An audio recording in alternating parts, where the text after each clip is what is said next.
Ladies and gentlemen, welcome to another video. Today I am talking about teams that can work at very low gear with either no or one relic character, and which character to which character to give relics to if you can only afford one. Now it should go without saying that all of these teams are better when you have a lot of relics, and all the teams I'm showing, pretty much I have them all relic just because of the life cycle of the game that I'm in right now, or the stage of the game. But just pay attention to what I say is like the only relic you want to have. So starting with Empire and Palpatine, this works very well just because of all the turn meter gain and the turn meter train that you're going to start. Mara Jade and Emperor Palpatine are very important to get that going. And then for a earlier game account, I think Thrawn and Tarkin are good additions.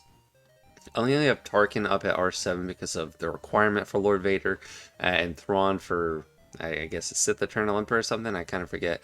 But once Mara Jade goes, you're going to start with this first move because it dispels buffs on the first character or your target character and stuns them. That's not the most important part. You inflict tenacity down on all enemies for one turn. And if you're not familiar with Tenacity Down, it is an irresistible debuff inherently, so even if they have like Tenacity up or something, it's always going to land. And under Palpatine's leadership, you're going to get 20% turn meter when they inflict a debuff, when an Empire ally inflicts a debuff during their turn. So with Sith under her, actually they're not getting turn meter for inflicting debuffs, they're getting health. But like this does both for Darth Vader because he's Sith and Empire, but Empire have the better go from the deal by getting the extra turn meter. So you really want that Zeta. It's when an debuff expires, Emperor allies gain 5% turn meter. That was actually the first Zeta I ever applied on a character, and Darth Vader was the first gear 12 I ever had. So that's just how it worked for me. But Mara Jade, very important. However, if you want to relic only one character, go for Darth Vader. That's because he's the main damage dealer on the team. Once he gets a turn, you open with Merciless Massacre. Another great Zeta, might even top Palpatine's leadership to be your first Zeta ever, and it's a big long text, but basically you just keep taking turns. And as long as you target someone with the Darth Vader logo over their head, you're gonna keep going. So you're gonna Force Crush, get a bunch of damage over times out there, and speed down. If you're low on turn meter, you can just chuck the Culling Blade and it's going to dispel that. You're going to get more turn meter, and then you just go around cycling and ability blocking. The reason Vader, like I already said, is the first relic is because he's doing most of the damage. Everyone else is mainly just a cycle through. They help you get through turns. Thrawn passes turns with his second ability. Helps cleanse and recover protection. And he also does Fracture, which is great. You're going to shut down one character on the enemy team as long as Thrawn doesn't take another turn. So that's going to be amazing. And then Tarkin I threw in here because you're probably going to be using him early as a fleet captain. And he can help with turn meter. He gives himself turn meter with this because he's inflicting offense down and crit chance down, which is nice on its own. But then he takes another turn. And you can use ultimate firepower, which can remove 50% of their turn meter. It does a little damage. It can stack damage based on how much potency he has, but it's mainly just a turn meter remover. Turn meter remover for me. So there you have it. Empire works great at low relics just because of all the turn meter. And if you want to relic one character, go for Darth Vader. Next up, we're sticking with the Empire theme, and Imperial Troopers are very conveniently available early game. I recommend going for them pretty early, and they're not required for an early unlock unless you want to just go full Imperial Troopers to unlock R2-D2. But they're a great early game team, and they don't need much in the way of gear or relics to get going. You just need there's a couple mandatory Zetas, and then the rest are kind of optional. So the first mandatory one to get started is Veers on his lead, because without it, your turn meter train doesn't get off the ground. So it says, when Imperial Troopers gain a buff, they get 10% turn meter. So without that, it's just a little bit of extra speed and some offense. But with it, they're just constantly cycling through turns. As long as you have the second mandatory Zeta, which is the Emperor's Trap. So the Emperor's Trap whenever an ally begins a turn or attacks out of turn, they gain a stack of Empire's Trap. Emperor's Trap, you know, it's decent. It's 6% offense and potency per stack. Not a lot on its own, but you're attacking out of turn so many times, and you're taking a turn as long as they're staggered well enough. You're going to be able to keep taking turns over and over again. And eventually this stacks up pretty high. If you have like 10, 20, 30, 40, 100 stacks, then you have an insane damage boost. And that's mainly why you want it, is for the turn meter, but eventually the damage kicks in. Now, if you have one relic character, it's definitely going to be Dark Trooper. If you're already way ahead and you're working on unlocking Executor, then you might be going for Piet anyway because you need him relics. But for just the sake of this team, you want Dark Trooper, and he mainly is all about his basic, and it's not very complicated. It just does a ton of damage. You're going to use a basic 9 times out of 10 on his turn. Hits 4 times, can't critically hit, but even though it can't critically hit, it's an insane amount of damage. This second special is also pretty useful. If you're low on turn meter when you get to his turn, just pop this, because you're going to give out 10% turn meter to all allies for each stack of Dark Trooper, and you might bridge the gap if you're low on turn meter for the whole team. But otherwise, if you're just trying to do damage, you're probably just going to go for the basic. And if you're low on stacks of Dark Trooper, because it starts with 4, you're going to use this second special. The others are just in a support role. Moff Gideon is very nice. You want him fast, but he doesn't do a lot of damage, so you don't care about relics on him as much, unless you're trying to get like Datacrons or something. But this ability is calling all allies to assist. If you can make him the absolute fastest, you want to start with this, because everyone's going to lose turn meter. But you got to be careful. If you're facing like Padme or Darth Revan, don't do it, because they're not going to lose turn meter, and then you will, and then you're just done for. But everyone the whole field loses all their turn meter, and then your allies gain 25% turn meter, and then the support gains 100% protection up, and attackers gain offense up for 2 turns. So very helpful. And the other thing that's best about him is his demoralized debuff. So as soon as he takes a turn, it's automatic. It goes on the whole enemy team. They lose 50% offense, 25% critical chance, and 25% critical damage. It doesn't stack with offense down and crit damage down, stuff like that. But you don't need him at high relics for that. It just happens, and it's actually just an Omega ability, I'm pretty sure. Yeah, it just happened. You don't need even a Zeta for it. I think control the situation is the Zeta. Yeah, that's like the extra added effects, but you can still remove the turn meter without it. And then Range Trooper, he's always a good 5th to shoe in. He's good with Iden Versio too, and mainly why he's good is when he's active, all Imperial Trooper allies have a 50% chance to call other allies to assist. Another buffed Imperial Trooper ally to assist, so that should be everybody. And they deal less damage, but when they're attacking on a turn, it helps you get a stack of Emperor's Trap and continue your turn meter train. So that's Imperial Troopers. Next team is my favorite early game team, or favorite late early game team. Jedi Knight Revan with Yoda, Jolie Bindo, Bastila Shan, and Hermit Yoda. The 5th is flexible. If you don't have Hermit Yoda unlocked, you can probably just use like Mace Windu or something like that. I think that's, forget what I put in my free-to-play farming guide for the 5th, but the core 4 are right here, and it works very well at low gear, low relics, because of all the turn meter and turn meter swapping and calling to assist. So it all runs through Yoda, and if you're going to relic one character, it's going to be Yoda, because he's your damage output, and you're going to call him to assist constantly with Revan's leadership ability, with Bastila's special, with Jolie's special, with Hermit Yoda's special, with Revan's marked ability. So he's going to get called to assist all the time, and as long as he's attacking an enemy that has over 50% health, he gains 40% turn meter and foresight. So that's the better outcome. If they're less than 50% health, he gets offense up and defense penetration. But if you don't have offense up or defense penetration, once in a while, it's nice to get that on him. But otherwise, you really want to hit the high health. I mean, obviously, if they're below 50% health, you can probably finish them off, and that's good too. But he cycles through turns like crazy. On Master Stroke, he gets a bonus turn as long as he has one other living Jedi ally available, and he's stealing all buffs.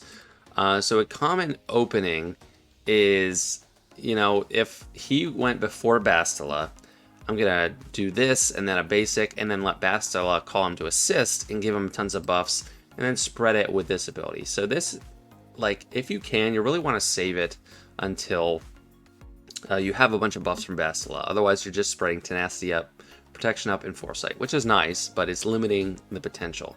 And he gives himself 35% turn meter plus 10% turn meter for each other living Jedi ally. So that's going to be 75% at max. So he's just giving himself so much turn meter. And he does so much damage. It really goes through the roof because his mastery is for damage too. So he really just stacks up. Like mine's at 11,592, which is Relic 8. But still, really low crit chance. So he's not going to be critting all the time. Crit chance up helps. But you really want it on him. And someone was arguing with me that you want Giant Revan first. But Giant Revan is not the best damage dealer. And early game, you're really going to be relying on Yoda for your damage. Man, my game is crashing. So that was unfortunate. It crashed, and I hope that doesn't happen in my next Grand Arena.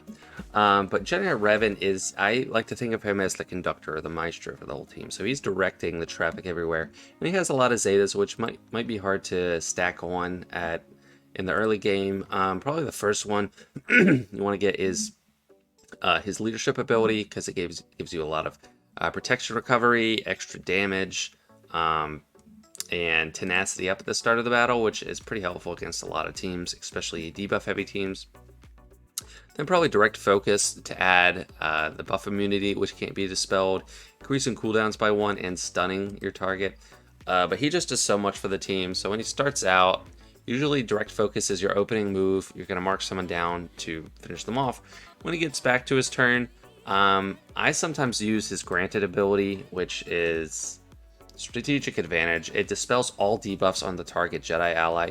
It passes them this Strategic Advantage blue mark over their head, and they get to go. So you pass it to Yoda, and then later he's going to get to pass it back to Revan. So they go back and forth with it. And the cleanse is helpful too. So that's just an extra assist that you're calling for Yoda. And why Yoda's so important is because of all the turn meter. You could use Jedi Knight Anakin for your damage, but he's not getting turn meter. It's not the same team. It's not cycling through.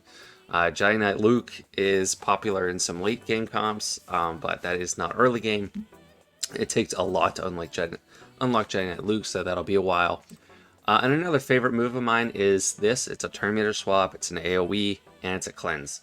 It depends who I swap with. I try to go for who has the most turn meter.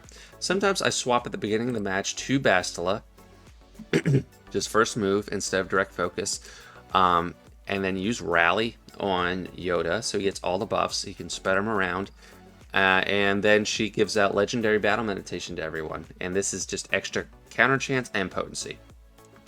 So it's really juicing up the whole team. So Yoda, his what is it? Zeta is very important too. I don't know if it's the first one I get for the team, but it's something I might want to have before even Giant Revan's unlocked. So that's what gives the Foresight out. An extra turn meter to Yoda, so it really helps him complete his cycling through of turns. And then probably the most important Zeta for the team, if you're going to try to be punching up, is that looks pretty bad. It just revives your whole team if they're Jedi. And they get 80% health and crit immunity for 5 turns, which is a long time.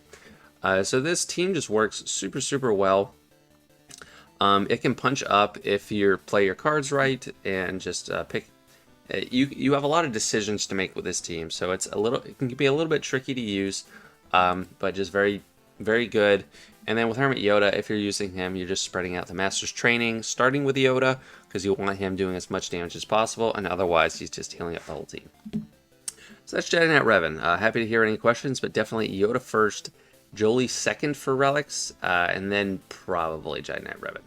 Next up, we got the Bounty Hunters, and thanks to the Mandalorian, this team doesn't need a ton of relics, because once you're getting that contract and getting to him, you're going to take someone out with the Annihilate ability, and they have a lot of durability with Bossk, and Bossk is going to be the one character you relic on this team, if you relic anyone. And the rest, if they're playing kind of a support role just to keep Bossk alive, keep him under that taunt, and wait for mana to take off, you don't need a ton of relics on him. Um, I would recommend getting them later if you're a late game player, but Bosk is important to have the relics on for a lot of reasons. The least of which not being his ship. So the Houndstooth is probably the best ship in the game. Early game, it's a monster. Very difficult to deal with. So you want that ship as soon as possible, and then you want it as strong as you can. So Bosk is one of the most important relics in the game. But also for his team, he's the tank. And he gets protection from his mastery. So he's gaining even more protection than normal. So you want to load him up with protection and speed if you can. If you can't afford speed, I don't know, maybe just more defense. But you definitely do want speed on him. And his leadership makes them so durable. They get plus 50% max protection and tenacity and 100% defense at full health. So that's why you really want to emphasize protection. And if you have him relict and have him strong, he can keep the team alive pretty well just as the only relic. And even without relics, if you have him at gear 12 or gear 13, protection is just arbitrarily determined based on gear level. So at gear 12, he still has a lot of protection, and it doesn't go up as much from relic levels as it does just from going up gear levels. So even if he was just gear 13 or something, he'd get most of the benefit, and you wouldn't have to throw actual relics on him. So if you wanted to finish him, just get him to gear 13, it'd be very helpful as well. But he takes the hits. He stays under taunt a long time for 3 turns, almost bridges the gap to using it again. He calls the assist, and if you want to have one relic on the team, or one Zeta on the team, definitely use his leadership, because that's what's helping them stay topped off with healing. Because whenever an enemy resists or suffers the debuff, the whole team is recovering 5% health and protection. So you want to bring characters that are giving out some debuffs. Boba Fett is here because I like the AoE ability block. It not only helps shut down the team, it is kind of a healing function under Bosk lead. His rocket is nice. You need him for Slave 1. He's a pilot, so early game that's helpful. Jango Fett, because he's important in a lot of ways. He's a separatist too, so he can help unlock Padme. Conflagration inflicts burning on everyone, or tries to, so you're gonna recover at least 25% health protection through using that. So that keeps you healed up. The biggest healer bounty hunter that I didn't list because I don't use him now, and I think early game, if you can go without him, it would be nice, is Dengar. Dengar, when he throws out his special with the bombs, he tries to inflict a ton of debuffs, so that really helps heal everyone up a lot. But you don't absolutely need it. But the Mandalorian, you don't need him to... He's not a damage dealer. He's an annihilator, so I don't even mod him for offense. I'm mod poor, so I mod him for like some speed. It's not a ton for speed set. It's probably pretty low. And I just give him some protection. I want him weakest though, because with the current Datacron, he's getting some turn meter. But if you want to give him a Zeta, definitely give it to his unique, because when he scores a crit, other bounty hunter, he gets 30% turn meter, and he gets that anyway, but other bounty hunters gain 15% turn meter from his crits. So I also want to load him up with crit chance. I did that here. He's almost at 100%. So when you're getting the crits, it's almost like a turn meter train, which is another reason why it can work well at low gear, low relics, and the Annihilate doesn't care what your damage is. And Grief Karga is an amazing support. He calls everyone to assist with his first special ability. If you defeat someone, you get a bunch of buffs, but that's not always happening. But another big thing for him is his cleanse and his heal, and he gives out retribution. And if you have your pet, you get tenacity up. So there's a lot of great things going on with Grief, and he does not need any relics because it's all about his kit. And he stays under stealth for 2 turns at the start of the battle. So you can get him pretty high on protection. I'm not focused on it right now with him. I'm just focused on speed. But if he's lower gear, if he's like gear 11 and gear 12, you can get a lot of protection on him, and he's pretty survivable, and he starts out in stealth. So that's how it all works. Bosk is keeping you alive. You're trying to cycle through until you get to the Mandalorian.